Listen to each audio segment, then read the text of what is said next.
Vol Téléguinée, Gadel Janvier. Chaque jour. Tout jour à 4 h. Le matin à 8 h. À midi, midi tapant. À soir, 8 h. Télégamme, Téléguinée Magazine, chaque dimanche, 4 h l'après-midi. Nouvelle Téléguinée, sans commentaire, sans voix monter, Gadel Janvier.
Bienvenue à ce point de presse conjoint du président. Nous avons visité les travaux de construction, disons, de revêtement de la rue principale de Campérin, plus précisément en Bacan, où nous allons bétonner près de 2,5 km. Ce sera le plus grand boulevard du Sud. Et cette zone qui est un peu ignorée, je ne veux pas dire humiliée, par certaines personnes dans le temps, sera le plus beau boulevard du Grand Sud. Ce sera un boulevard long de 2,5, d'une longueur de 2,5 km et d'une largeur de 10 mètres. Nous avons aussi visité une petite innovation, parce que comme vous le savez, dans la caravane, il y a beaucoup d'innovations. Nous avons trouvé des bétonniers le mois dernier, des bétonniers donnés par un pays ami, mais abandonnés dans un garage. Nous avons récupéré ces machines et maintenant nous sommes en train de produire du béton hydraulique avec ces bétonniers. Nous sommes en train de produire du béton hydraulique pour faire les 2,5 km de béton hydraulique pour vous expliquer.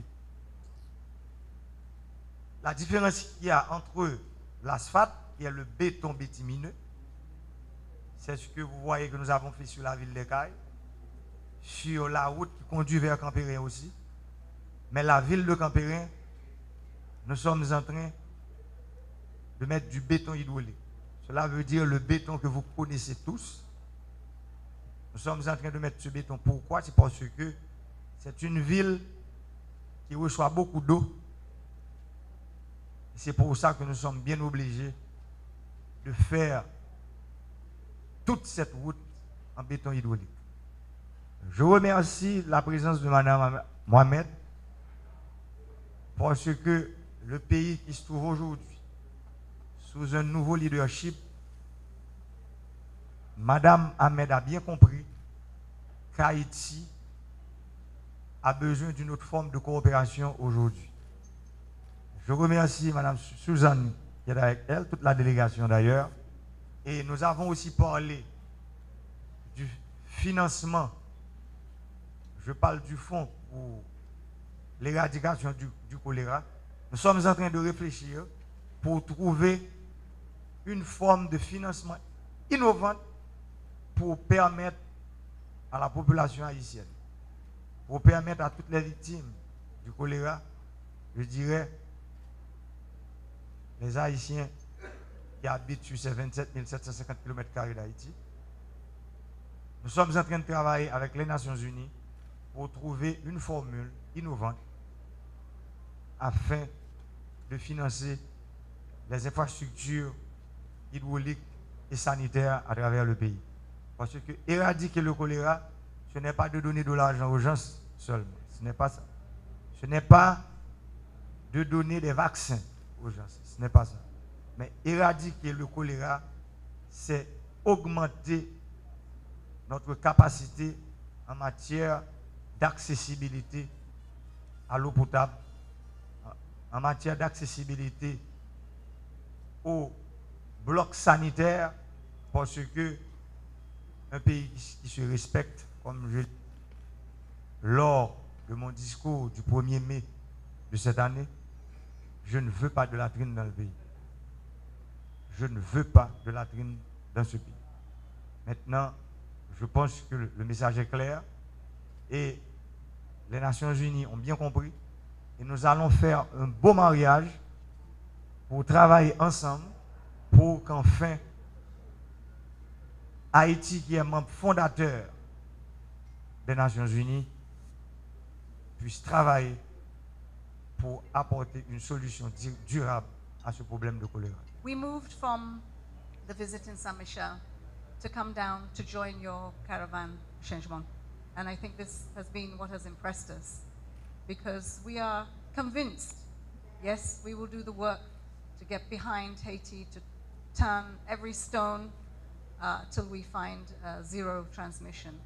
But what is more than that is your vision for investing in Haiti's future, the future of the people, the young men and women of Haiti. And we saw that in what we went around today, in the infrastructure that is necessary for you to build your country. Without infrastructure, you cannot have the jobs, you will not make the revenue, you will not have the resources to pay for the services in water, in sanitation, in health, in education. So we do agree, this is beyond charity, this is investing in your future. We saw the innovation, given that you are doing what you can with the resources that you have. And I think that shows that if Haiti can put that step forward, then many more steps should come behind you to support that effort. And I believe that the international community will certainly see and hear through us when we go back to the United Nations, when we go back to the World Bank, when we speak to investors, that this is a new era for Haiti, and that Haiti deserves the chance of having your future invested in. There are many to ensure that whatever you do on this caravan of change is a beginning, that you find your bigger plan in strengthening your institutions, in bringing knowledge to the communities of what you are doing and doing with them, so that we can carry sustainability in this. We can see the Sustainable Development Goals, all 17, be achieved by 2030 in Haiti. It is not impossible. You become not a hope just for Haiti, but you become a hope for this region, you become a hope in this world. When people have given up, when people don't believe, you create the opportunity for people to believe again. And I think this is important, that whatever it is that we see a light at the end of the tunnel. Maybe a long tunnel, maybe a long walk, but you began that walk, and what we are committed to do in the United Nations is to accompany you, and is to bring many, many more people than the United Nations to help lift Haiti in the place it ought to be in the global village. So we thank you for sharing what you have with us today, and we commit ourselves. We leave behind Susan Page, who is a woman of substance, who will, articulate what the Secretary General, Antonio Guterres, has. He too has a vision for Haiti, and that vision is to support the leadership here to succeed. And so what I can say is to be continued. We are still on the journey. I thank you.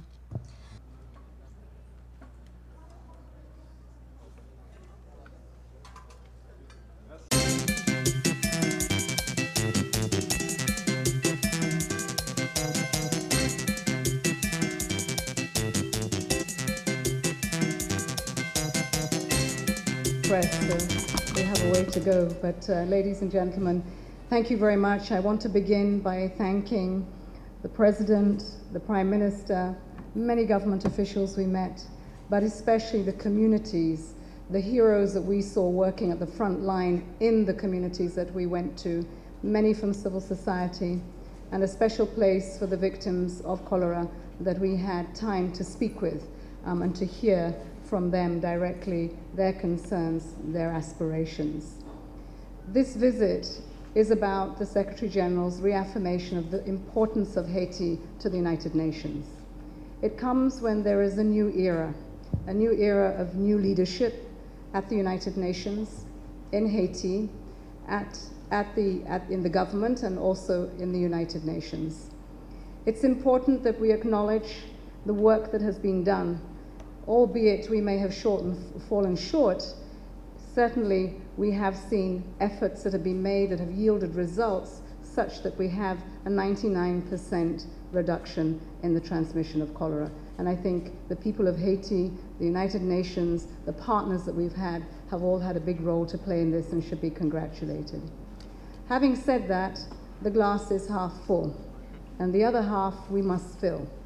In our visits to the field, we visited communities that had suffered from cholera. In fact, we just came back today from what we would say is the epicenter in Miribale. But yesterday we visited communities still suffering, where we had centers that there were children and women who had contracted cholera. We also went to the communities to see the rapid response teams doing fantastic work in identifying and trying to deal with the homes of who had children and women, and mostly children and women. This is where the burden falls.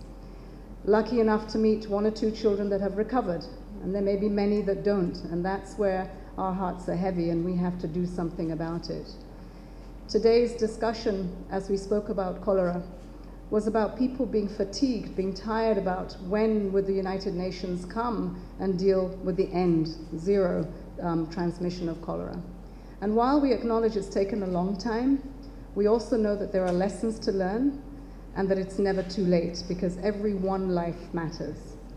And so in our visit, our energy has been increased, our commitment, our passion to do what we need to do. With our special envoy, Joseph Chiran, of course, there's Susan Page, who is holding fort here, and Dr. Diallo, who, as a medical person, has a heart to know what it is about, because that has been his life's work. We also visited some communities in Saint-Michel, where we saw community efforts by the church and women and men and young people, very young. I think they were about 9, 10, 11, who were involved in bringing an end to open defecation in their communities, in building toilets in their communities. Because if we are really to end transmission of cholera, we have to think about the water and sanitation. We have to think about how we approach the whole issue of sanitation, and that means that behaviors have to change. And here we see the partners coming together with the community and succeeding in small places, which means we can take it to everyone. We can leave no one behind. À la fin de la visite conjointe que la vice-secrétaire générale des Nations Unies et l'envoyé spécial du secrétaire général des Nations Unies pour Haïti sont en train de conclure en Haïti, Madame la vice-secrétaire générale a tenu à partager quelques points essentiels des observations et leçons qu'elle a apprises au cours des rencontres qu'elle a eues et des visites qu'elle a faites dans ce pays. Elle a commencé son propos en parlant de l'avènement d'une nouvelle ère de partenariat, d'un nouveau partenariat entre Haïti et les Nations Unies. Haïti qu'elle a qualifié de pays membre fondateur des Nations Unies et de pays qui a droit à l'attention, à l'assistance et à l'accompagnement du système des Nations Unies. Elle a adressé ses remerciements à tous les Haïtiens et à toutes les Haïtiennes qu'elle a eu le privilège de rencontrer. Elle a commencé par son Excellence Monsieur le Président de la République, le Premier ministre, les membres du gouvernement, mais également elle a parlé des communautés, des familles haïtiennes, des Haïtiennes et des Haïtiens qu'elle a eu le privilège de rencontrer dans les communautés qu'elle a visitées, à la fois dans le département de l'Artibonite, dans le département du centre, mais également dans le département du sud-ouest. Elle a aussi parlé de ces hommes et des femmes, et ces femmes qu'elle a rencontrées dans les communautés qui travaillent d'arrache-pied dans la lutte contre le choléra et pour redonner une dignité aux victimes, qu'elle a appelées ses héros. Elle a parlé aussi aux victimes, à la fois dans des rencontres à Port-au-Prince, mais également partout où elle a visité, avec toujours ce même message. Nous voulons vous montrer que nous avons l'ambition de vous écouter et de pouvoir aller avec vous vers des solutions qui remettent en place votre dignité d'homme, qui reconnaissent les souffrances qui vous ont été causées, vous, vos familles et les personnes qui vous sont chères, mais également aux souffrances qui ont été causées à ce pays par l'épidémie de choléra. Elle a continué son propos en disant que la lutte contre le choléra, pour lequel elle a donné un crédit important au gouvernement d'Haïti et au peuple haïtien, a commencé à déjà donner des résultats impressionnants. Il y a par exemple, elle a cité, près de 99% de réduction du nombre de nouveaux cas et près de 99,5% de réduction du nombre de décès. Mais comme elle l'a dit dans son propos, la lutte la plus difficile, c'est le dernier kilomètre, comme dans un marathon. Et ce dernier kilomètre, pour éliminer complètement le choléra et sa transmission dans le pays, est la plus difficile et elle demande à ce qu'on continue la mobilisation. Elle a visité les communautés. Elle a tenu particulièrement à parler de ces communautés dans l'Artibonite, à Saint-Michel-de-la-Talaye et dans son voisinage, où elle a rencontré des hommes et des femmes, mais aussi des enfants, qui sont investis dans les activités de lutte contre la défécation à l'air libre, pour la mise en place de systèmes sanitaires et de systèmes d'hygiène qui permettent aux communautés de gérer le péril fécal et de gérer le péril lié à l'eau. Elle a surtout parlé de ses enfants, avec lesquels elle a pris une photo, qui ont montré leur engagement à pouvoir faire ce travail. Elle a continué son propos en disant que dans la rencontre qu'elle a eue aujourd'hui et qu'elle a eue hier avec les victimes, aujourd'hui à Mirebalais, hier ici à Port-au-Prince, elle a simplement dit que les victimes sont peut-être fatiguées de toutes ces discussions. Ils attendent de voir des actions. Et aujourd'hui à Mirebalais, elle a carrément dit aux ceux qui étaient réunis là-bas que si la prochaine fois il n'y a pas d'action concrète à Mirebalais, qu'ils ne la reverront pas là-bas, ni elle ni l'envoyé spécial pour avoir d'autres discussions. Qu'elles veulent maintenant des actions. Let me say that over 40 countries have indicated that they will contribute. I think the amount that we have collected so far falls very far short of what is needed. It is a call that we have to the international community that we have to do better. So while we have commitments that are in excess of 40 million, I would say that we have still very far short of where we need to be, and we need to do much more quickly. La vice-secrétaire générale confirme effectivement qu'il y a eu déjà près de 40 pays qui ont fait des annonces de contribution. Et entre les annonces de contribution et la libération effective des contributions, cela dépend du rythme de chaque pays.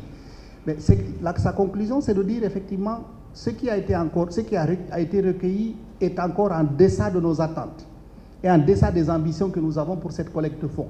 Mais au-delà de ça, ce qu'elle propose de faire en concertation avec les communautés, c'est de commencer déjà à voir, ne pas attendre et continuer d'attendre et de faire attendre les victimes et les communautés, c'est de voir qu'est-ce qui a été mobilisé et quelles sont les premières actions qui peuvent être mises en route pour montrer aux communautés que cette fois-ci, il y a une ambition de faire les choses différemment.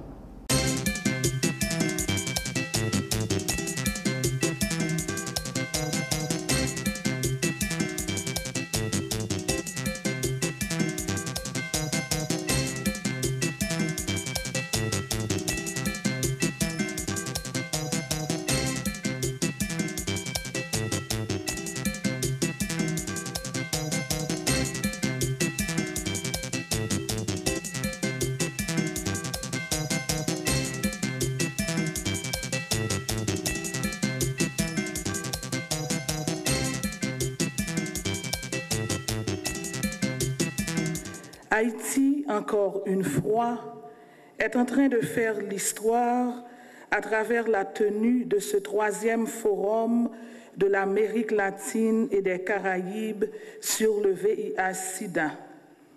En plus de la joie que vous avez de vous retrouver sous notre soleil tropical, vous aurez l'occasion de pouvoir discuter entre vous de sujets brûlants d'actualité en rapport avec la pandémie du VIH-Sida.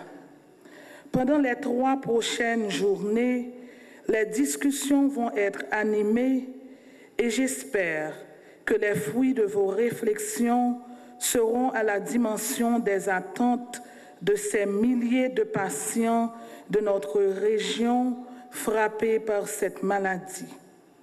Point n'est besoin de rappeler que ce forum a pour objectif de mettre en place un espace de discussion entre les pays d'Amérique latine et des Caraïbes afin de non seulement générer un consensus sur les priorités régionales et les stratégies pour soutenir l'expansion rapide d'une réponse intégrée, efficace et intersectorielle du VIH dans la région, mais encore de garantir un financement durable de la riposte au VIH nécessaire à cette dernière d'ici 2020. PAO, et qui est l'une des chevilles ouvrières de ce forum. Et nous allons donc appeler son représentant en Haïti, le docteur Luis Codina. 3e forum latino-américain et caribéen de VIH. Les 2 premiers ont été à Mexique et au Brésil, et ce 3e en Haïti va se pencher surtout sur la pérennité et la durabilité de la réponse des pays au VIH, dans le cadre d'éliminer le sida comme un problème de santé publique à l'année 2030. Et pour obtenir ça, c'est urgent l'accélération de certaines mesures, entre elles l'augmentation de l'accès et couverture du traitement antirétroviral, réduire la mortalité associée au VIH, augmenter les ressources des pays pour le combat au VIH, valider l'élimination de la transmission périnatale du VIH et de la syphilis congénitale. La pérennité de la réponse au VIH ne s'agit pas seulement de la prise en charge du financement de chaque pays sur le VIH, mais aussi de développer une stratégie qui prenne en compte l'intégration des programmes dans les services de santé. Et ça implique aussi de certaines réformes dans les services pour pouvoir recevoir des programmes qui en fait sont des programmes verticaux, comme on a beaucoup, pour horizontaliser un peu et les intégrer dans les services, dans le quotidien du travail des services de santé. Pendant que vous êtes ici au cours des 3 prochains jours, je vous exhorte à essayer de connaître mieux ce peuple, qui pour moi a un trésor illimité de générosité, de créativité, de résilience et d'hospitalité. Alors je demande aux organisateurs de votre forum de ne pas vous garder dans cette salle pendant 3 jours, de vous permettre de finir à temps et de sortir pour visiter Port-au-Prince. Aller à l'encontre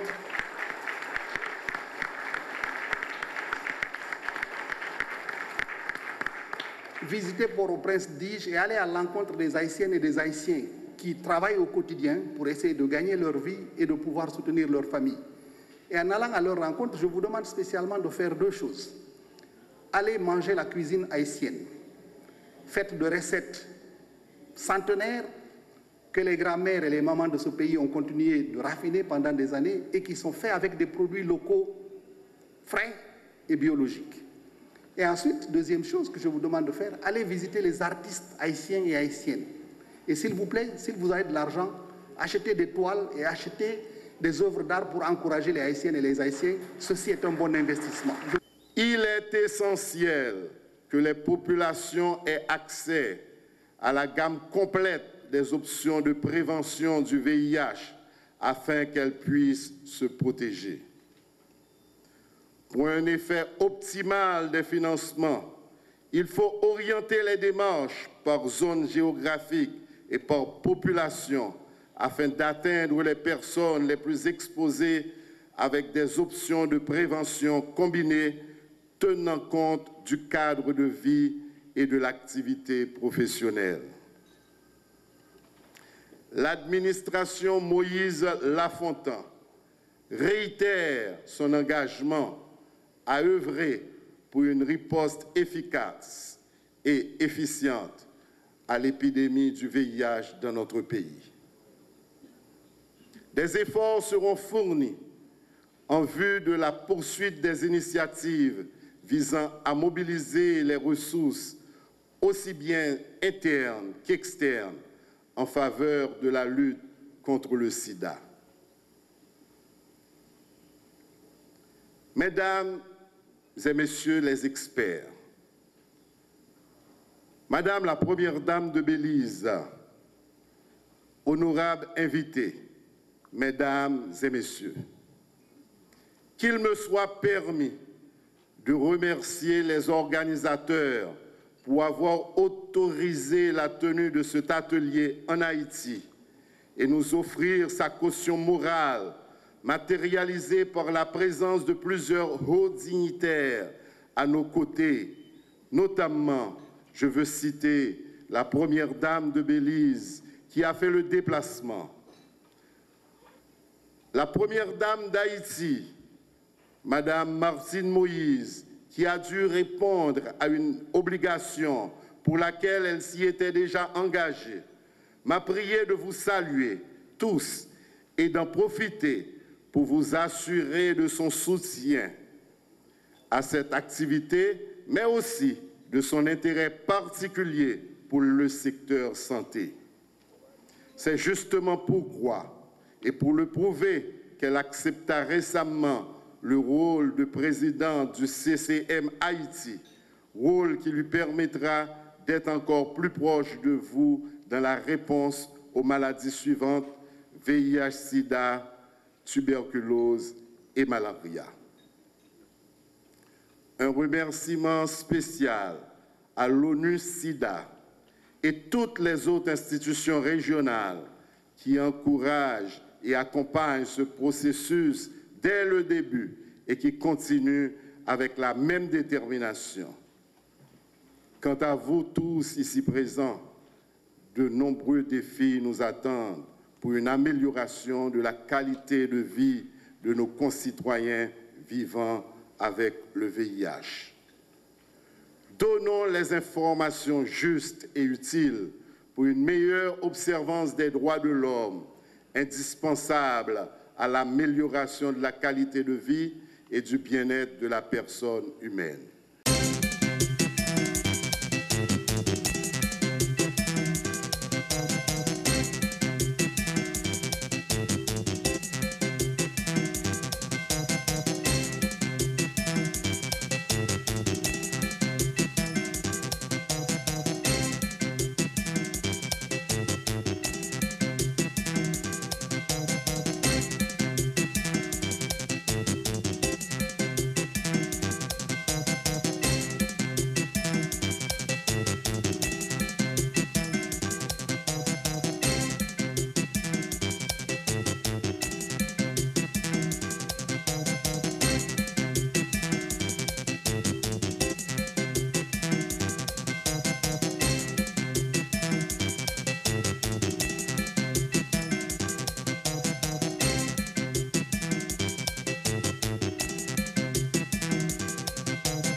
Mesdames et messieurs, autorités locales, ministère santé publique et population fait un pile effort pour lui mettre local ça disponible pour population.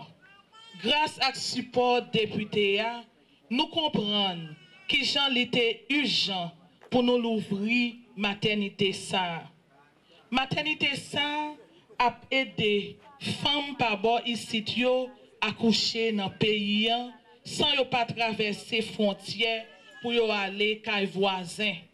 Moi inviter nous faire bonne utilisation de lit et puis éviter gaspillage pour nous servir avec lit au maximum.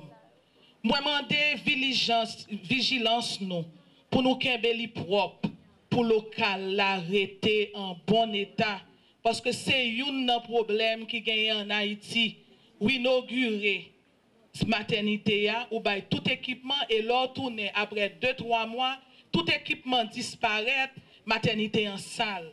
Donc moi compter en pile pour autorité locale, autorité qui présent qui vivent dans un sapit pour aider nous kembe maternité ça propre et en bon état pour l'homme tourner dans un mois dans 2 mois pour me joindre ni Jean nous t'ai inauguré là. Jean Proverbe l'a dit, mais en pile, chat pas l'eau. Mesdames, maman c'est une grosse responsabilité. Première charge en maman, gagner c'est pour protéger petite li. Protection ça a commencé depuis la vente. C'est ça que fait depuis là nous connaissons enceinte, c'est pour nous venir suivre dans belle santé ça qui relève nous chez maître, chez maîtresse. Mandez docteur yo, faites tout test pour nous. Pour petite nous capable de faire en santé sans j'aime aucune maladie. Éviter meilleur passement des pardons. Et puis nous éviter faut que nous connaissons. Faites un sida pour nous protéger tête nous à tout petit bébé qui dans ventre nous. Parce que là nous fait test nous n'a aidé pour maladie pas sauter dans corps nous pour aller dans ti moun. Donc ti moun ça n'a ballon chance pour lui faire sain pour lui faire sans j'aime sida. Maman c'est la vie. Non, femme c'est la vie. Maman c'est potomitan.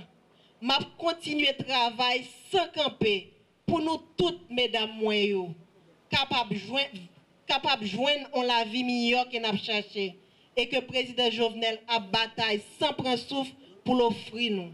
Merci un peu.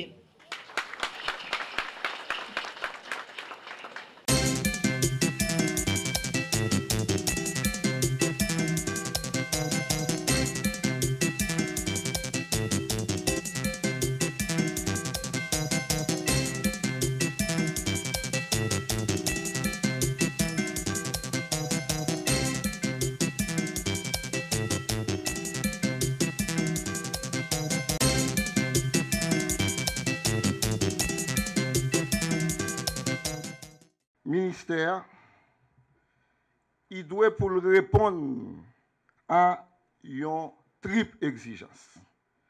D'abord, nourrir la population, créer emploi et générer revenus et devises à travers des cultures d'exportation qui sont capables de voir dans l'autre pays. Et le ministère de l'Agriculture, en principe, intervenu dans 3 sous-secteurs. C'est le secteur agriculture lui-même, secteur élevage et ressources naturelles. Donc, en termes sur le plan économique, BH dit que contribution secteur ça à l'économie pays est estimé à environ 27% de produits internes bruts là. Mais paramètre ça, il gagne un petit baisse de 2011 à 2016, il vient à 24%.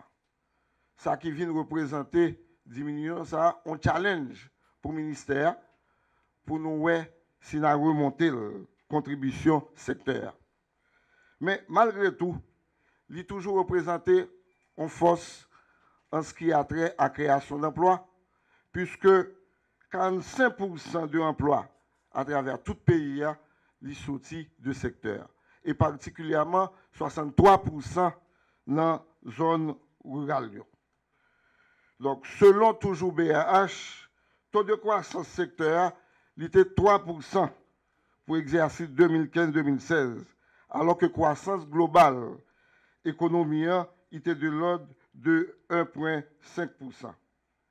En termes de contribution à sécurité alimentaire, apport secteur, est estimé à environ 48% de besoins nationaux en termes d'aliments, alors que nous avons environ 50% qui satisfait par des importations de l'extérieur et le reste par l'aide alimentaire. Donc, nous pensons qu'il faut que nous mettions plus d'accent sur le secteur dans le cadre de développement politique, nous, de redynamisation du secteur. Il y a une politique actuellement qui est guidée par le président de la République, là, qui est dicté Premier ministre pour mettre vision en application et Premier ministre te soumettre une feuille de route à ce secteur. Ça. Son feuille de route assez ambitieuse qui groupait en près de 7 à 8 thèmes et environ 60 activités ou interventions à développer. Et actuellement, nous en pleine campagne d'hiver que nous avons préparée, cette campagne pour qui commence dès maintenant pour jusqu'à février. Mais cette campagne qui concentre surtout autour de nos plaines irriguées. Et coût prévu pour campagne ça, il dépassé 1 milliard de gouttes, puisqu'il concernait près de 84 périmètres irrigués que nous devons pour nous mettre en état juste avant que ce milieu commence, et 84 périmètres ça permettent d'étendre sur environ 25 000 hectares. Donc actuellement, nous avons organisé campagne là, nous commençons avec formation, sensibilisation, nous avons fait appel d'offres pour les intrants, nous avons fait démarche dans le cadre d'acquisition de tracteurs, d'accessoires pour la mécanisation agricole et nous avons organisé suivi et évaluation campagne ça. Pour campagne ça, il est évalué à 1 250 322 475 gouttes. Campagne ça, nous sommes lancés dans Inch, côté nous avons commencé à distribuer des pompes d'irrigation et des bons d'achat pour les intrants à environ 2 milliers de planteurs. Et nous avons lancé le tout dans la Tibonite, particulièrement à Marchand, lors de la commémoration de la mort de Dessalines, côté président, de remettre des clés d'environ 50 tracteurs à 12 coopératives de production que nous formons dans le cadre de la caravane, qui chaque coopérative a géré des blocs de 500 hectares. C'est un bagage qui expliquait, qui illustrait la phase structurante de la caravane, puisque opération coup de poing caravane, qui te permettent que nous adresser à des problèmes profonds, comme curage de près de 197 km de canaux, dont plusieurs d'entre eux, tu as près de 10 ans que n'ont pas curé, nous sommes obligés d'employer opération ça, que nous avons opération coup de poing, qui était mobilisée en pile matériel, gros matériel, pour nous être capables de faire face à l'obligation ça. Mais actuellement, dans la Tibonite, nous, dans la phase structurante là, côté que nous avons encadré ces 10 blocs de production, nous déjà transformés en coopérative et démarches parallèles à faire pour l'octroi de crédit au niveau du FDI, au niveau du ministère des Finances, ministère du Commerce, pour que chaque coopérative qui est bien structurée réunisse des conditions pour bénéficier de crédit, pour être capable d'armer de plus de matériel. Et nous pensons, distance pour mandat 5 ans fini, nous avons quitté Valéa à plus de 1500 tracteurs. Alors que actuellement, seulement après inventaire, nous joignons que 150 opérateurs.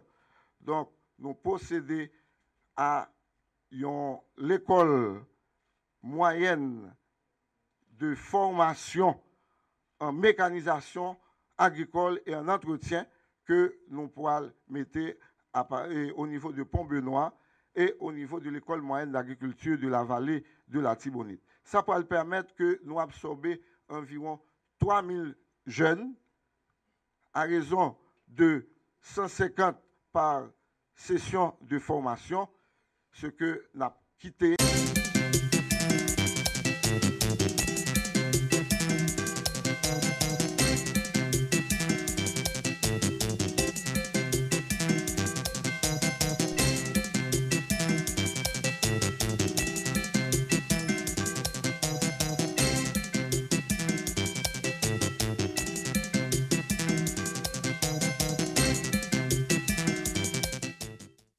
Couvrir événement ça, donc fusion en mode de congrès. C'est-à-dire depuis mois d'octobre là, nous décrété un ensemble de congrès régionaux n'a fait qui pour culminer vers le congrès national. Nous avons un congrès national que nous avons fait année ça pour nous capable renouveler Santa Carrelé directoire partia et ensuite tout dirigeant au niveau départemental et même au niveau communal. Donc c'est ça qu'on a fait là. Déjà nous fait 3-4 congrès déjà. Nous fait congrès NIP, nous fait l'Ouest 2, nous avons fait la Tibonite bas à Tibonite. Donc nous fait l'Ouest 2 Jodia et dans le 1er novembre nous avons fait l'Ouest 1. Donc semaine prochaine nous allons continuer avec plateau central et ensuite le nord. Nord-est et nord-ouest et pour nous finir dans fin mois ça pour nous finir avec tout congrès régionaux et au cours du mois de décembre pour nous faire congrès national Patia côté que nous prenons de nouveaux dirigeants. Donc congrès c'est un moment assez vibrant, c'est un moment assez intéressant dans vie un parti. C'est moment côté que il y a un pile animation, je dis à la ouais un paquet d'animation déjà gagné élection dans Patia. C'est pas consensus que nous faisons, c'est élection. Et où les deux candidats qui étaient là, ils ont présenté programme, ils ont présenté tête, ils ont vendu tête par délégués. Donc on vote qui fait un vote très démocratique et nous très satisfaits de ça qui passé. À l'engarder deux candidats qui étaient deux bons candidats, donc nous sommes obligés de conserver tous les deux. Donc nous avons un coordonnateur qui est élu et puis un coordonnateur adjoint qui est le responsable de Santa Carrelé, nous relais et responsable à l'organisation pour toute zone ouest de Ad.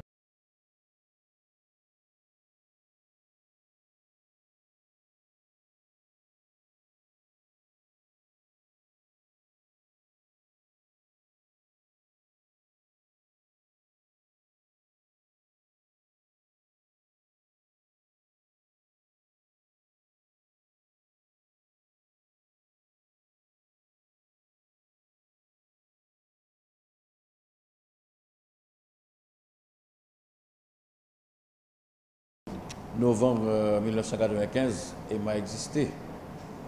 Et EMA a réalisé déjà 6 formations de magistrats. Et mission EMA, ce n'est pas seulement former des magistrats, suivant la loi du 15 novembre 2007, il faut former d'autres acteurs judiciaires. Alors, comme dans formation, comme une formation initiale, formation continue. Et pour l'histoire, c'est la première fois que EMA a organisé une formation de greffier. Donc, maintenant, c'était cérémonie solennelle pour rentrer et promotion greffier ça. Et forme de bien, c'est pas voie de concours. Télégué t'es participé, t'es suivre. Période de concours là, parce que l'admissibilité et l'admission.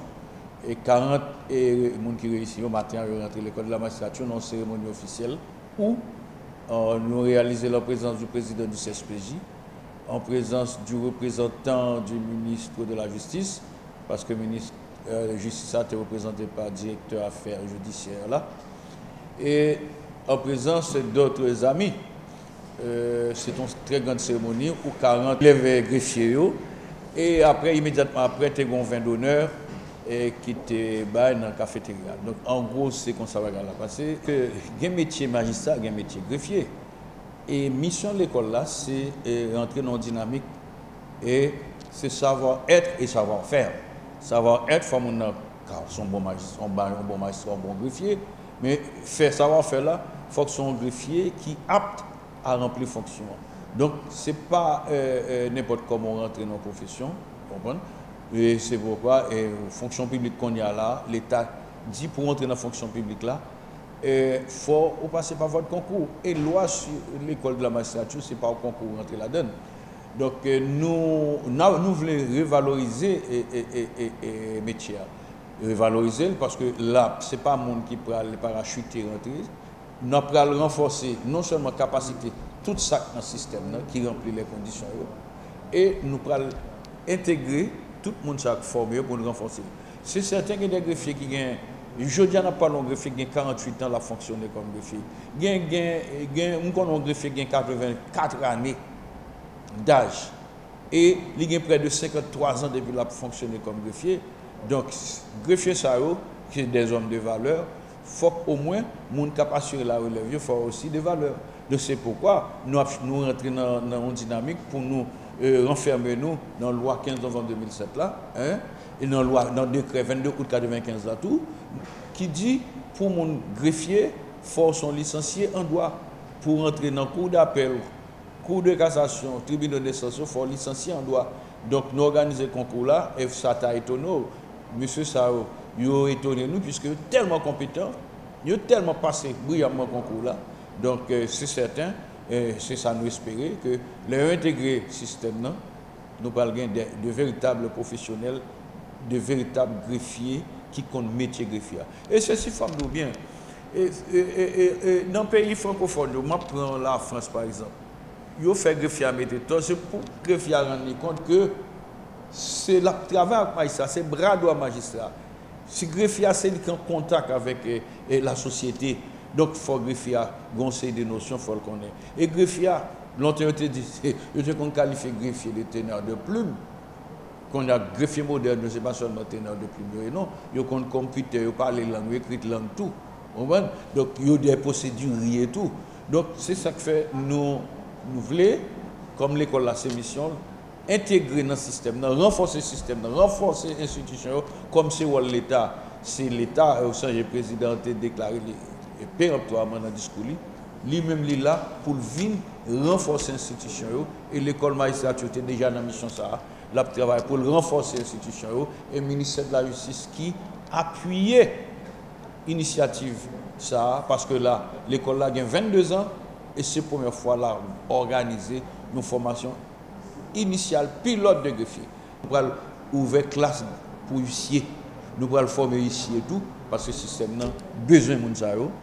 Il y a besoin de gens qui sont capables de prêter main forte parce que la justice n'a décrié, mais si la justice a des gens compétents et sérieux là-dedans, monsieur, l'a progressé.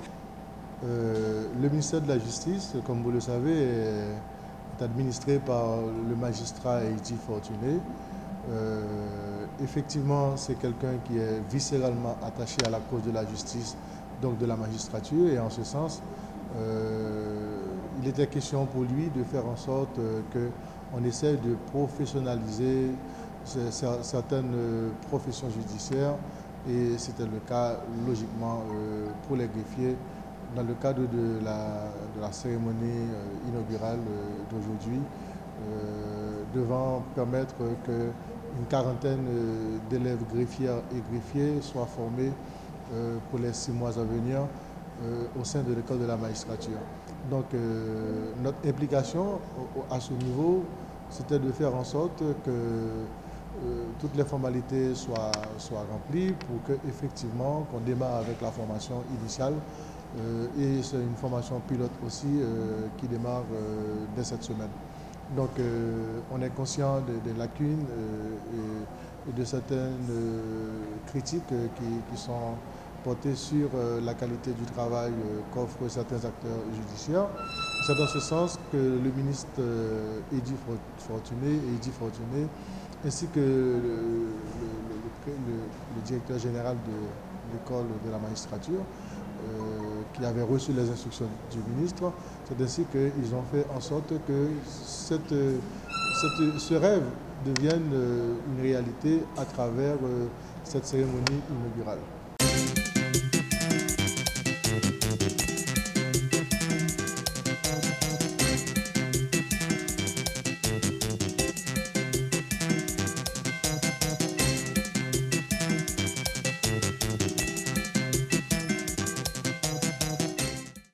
activités ça qui sont mini-séminaires que Institut des auditeurs internes, dans le cadre semaine 6e édition, semaine de l'audit interne, organisée au bénéfice des étudiants et venant des universités qui a enseigné, ou du moins qui ont un programme en sciences administratives. Donc, université qui se crée à INU, KAINAG, ENAF, etc. Qui est ce programme ça lui-même là-dedans? Le programme ça sont mini-séminaires portant sur un aspect très intéressant dans l'audit interne qui c'est la cartographie des risques. Donc, qui s'allie, c'est un élément qui permet parce que la profession là, si vous êtes capable de faire un plan de travail, que nous avons les plans d'audit, donc il faut capable d'identifier les risques au sein de l'institution ou bien au sein de l'organisation pour permettre aux professionnels de connaître qui pour faire, c'est pour faire qui facile. Et puis avec ça, il est capable de planifier le travail pour capable mener une mission d'audit interne.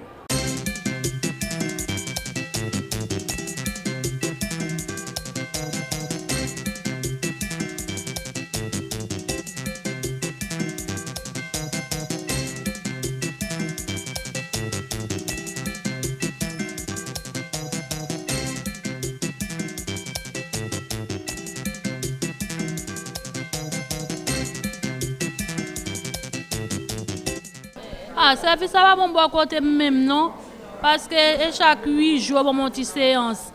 On a chaque 8 jours on pas arrêter non souffle moi poupée tellement souffle moi wow, on pas arrêter, on pas joindre des séances par semaine. Tout comme enflé, on pas capable arrêter encore presque mourir. Tout le monde besoin coup mes amis ou pas aborder parce que 4 machines seulement 3 machines qui gagne. Qu'on y a la même chaque monde besoin la vie, chaque monde on bagaille.